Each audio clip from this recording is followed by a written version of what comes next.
నిన్న మొన్న చూశారు అన్నా లెజినోవా గారు తిరుమల పర్యటన. వారు స్వామివారి పట్ల, ఏడుకొండల వాడి పట్ల పరిపూర్ణ భక్తి ప్రపత్తులు ప్రకటించుకొని స్వామికి ధన్యవాదాలు చెప్పుకొని అక్కడ అన్నదానం కూడా స్వయంగా ఆమె వడ్డించారు. వారందరితో పాటు కలిసి కూర్చున్నారు. ఎక్కడా ఎటువంటి సెలబ్రిటీ భేషజాలు ఏమీ లేకుండా కామన్గా ఉన్న కళ్యాణ కట్టికే వెళ్ళి పరిపూర్ణంగా భక్తి శ్రద్ధలతోటి చేసుకున్నారు. ధ్వజస్తంభానికి మొక్కారు, వేద ఆశీర్వచనం తీసుకున్నారు, సుప్రభాత్ సేవలో పాల్గొన్నారు. సహజంగా అంటే ఇక్కడ ఒక తల్లి తన బిడ్డకి అపాయం కలిగినప్పుడు కాపాడమని ఏడుకొండల వాడిని వేడుకుంది. ఆయన కాపాడారు. ఆమె పరిపూర్ణమైన విశ్వాసం ప్రకటించింది. జన్మతః క్రైస్తవురాలైనప్పటికీ కూడా ఏంటంటే ఆ తండ్రి తన బిడ్డను కాపాడారని ఆవిడ విశ్వసించారు. దాని మీద సోషల్ మీడియాలో ఈ పైత్యం చూసే ఉంటారు మీరు. సరే, చిలుకూరు బాలాజీ అయినా తిరుమల వెంకన్న అయినా వారి పట్ల ఉండే భక్తి ప్రపత్తులు అందరికీ తెలిసినవే, ప్రపంచం మొత్తం తెలుసు. ఈ క్రమంలో స్వామివారి మరి సేవకులుగా మీరు ఎప్పుడూ చెప్తుంటారు స్వామి సేవకుడిని. ఈ జరిగిన డెవలప్మెంట్స్ అన్నీ ఎలా చూస్తున్నారు రంగరాజన్ గారు? వాసు గారు, యాక్చువల్లీ నిన్న రాత్రి వరకు 7 రోజుల బ్రహ్మోత్సవాలు ముగించాం చిలుకూరులో. చైత్రమాసంలో ఏకాదశి రోజు, శుక్లపక్ష ఏకాదశి రోజు ధ్వజారోహణం, త్రయోదశి రోజు కళ్యాణోత్సవం, పౌర్ణమి రోజు రథోత్సవం, తర్వాత నిన్న ద్వితీయ కృష్ణపక్ష ద్వితీయ రోజు చక్రస్నానం. 7 రోజుల బ్రహ్మోత్సవాలు అయిపోయి నిన్న రాత్రి దేవతా విసర్జనము ఇవన్నీ జరిగి కార్యక్రమం అంతా అయిపోయే వరకు మాకు 2:30 అయింది తెల్లవారుజాము ఇవాళ. అయితే గత 2 రోజులుగా నాకు ఈ విషయము మీది డిస్కషన్స్కి అవన్నీ కూడా సబ్స్క్రైబ్ చేసాం కాబట్టి యూట్యూబ్ ఛానల్కి వస్తూ ఉన్నాయి. అయితే ఏంటి వ్యవహారము అనేది చూసినప్పుడు గౌరవనీయులు పవన్ కళ్యాణ్ గారి కుమారుడు అక్కడ విదేశంలో భయంకరమైనటువంటి అగ్ని ప్రమాదానికి గురైన చిన్న పిల్లలు. అయితే అక్కడ ఫైర్ ఇంజిన్ రావడానికి ముందు 3 లారీ డ్రైవర్లు కలిసి వీళ్ళని కాపాడారు. ఆలోచించండి, సింగపూర్ లాంటి ప్రదేశంలో ఫైర్ ఇంజిన్ రావడానికి ముందే వీళ్ళు కనుక కాపాడకపోయి ఉంటే ఆ పొగలో ఆ అగ్నికి ఆహుతి అయిపోయే పరిస్థితి ఉండేది పిల్లలకి.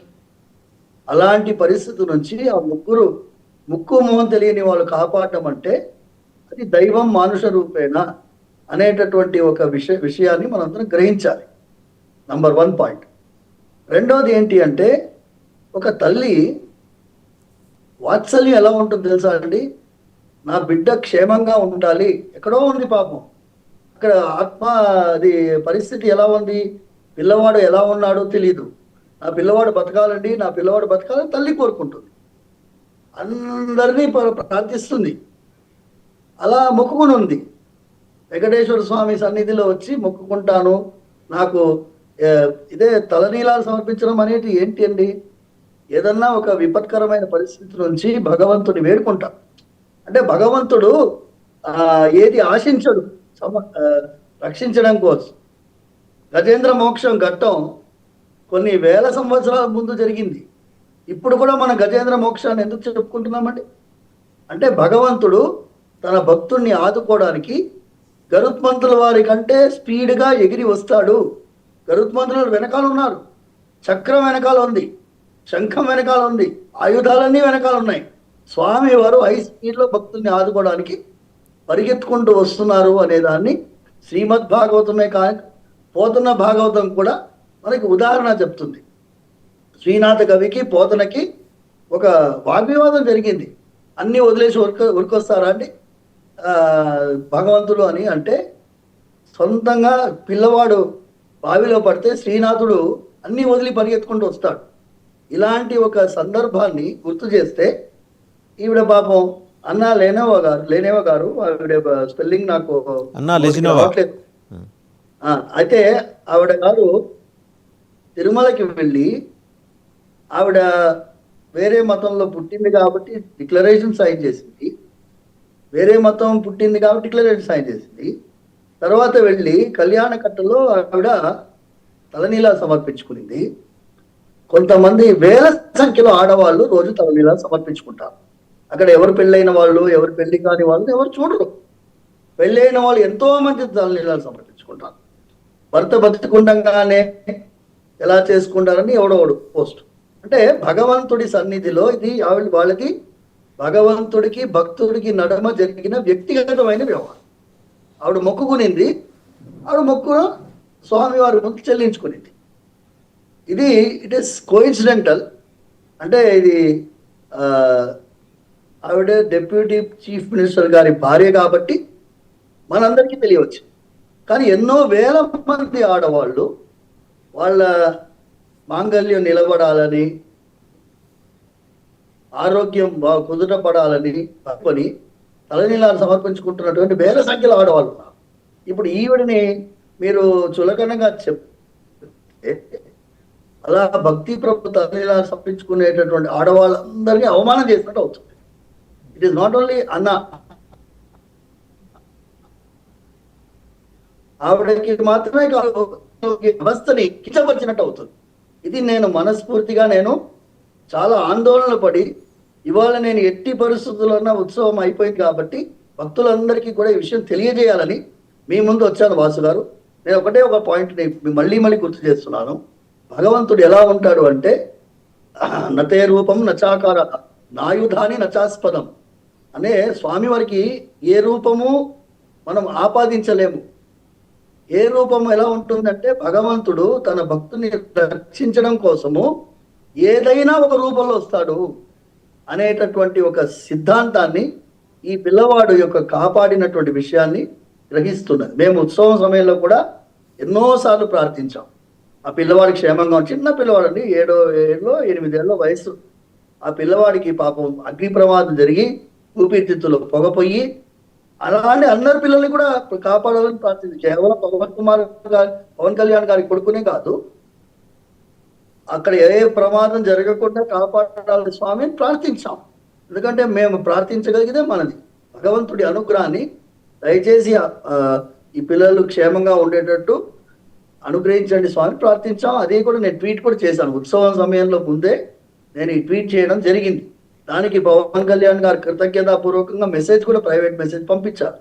అయితే నేను వాసు ఒకటే చిన్న మాట, ఇది పార్టీలకు అతీతంగా దయచేసి, నేను ఫిబ్రవరి 7వ తారీఖు నాడు నా మీద మీరు చూసారు కదా వ్యక్తిగతమైన దాడి జరిగినప్పుడు అందరూ వచ్చి నన్ను పరామర్శించారు. ఈ మతం వారు కాదు, ఆ మతం వారు కాదు, ఈ పార్టీ వారు కాదు, ఆ పార్టీ వారు కాదు, అందరికీ మేము అందరి వాళ్ళముగా భావించారు వాళ్ళు. అంటే చిలుకూరికి వచ్చారు, కేటీఆర్ గారు వచ్చారు, మా సవితా ఇంద్రారెడ్డి గారు వచ్చారు, మన ముఖ్యమంత్రి గారు ఫోన్లో పరామర్శించారు, ఆంధ్రప్రదేశ్ నుంచి జగన్మోహన్ రెడ్డి గారు పరామర్శించారు, పవన్ కళ్యాణ్ గారు నా మీద అభిమానంతో వాళ్ళు జనసేన పార్టీ వాళ్ళు లోకల్ ఉండేటువంటి తెలంగాణలో ఉండేటటువంటి నాయకులందరూ వచ్చి పరామర్శించారు, తెలుగుదేశం పార్టీ వారు కమ్యూనిస్ట్ పార్టీ వాళ్ళు పరామర్శించారు. అంటే భగవంతుడి సేవకుడికి పార్టీకి అతీతంగా అభిమానం ఉంటుంది, ప్రేమ ఉంటుంది, వాత్సల్యం ఉంటుంది. అలాగే భగవంతుడికి కూడా పార్టీలకు అతీతంగా ప్రార్థిస్తారండి.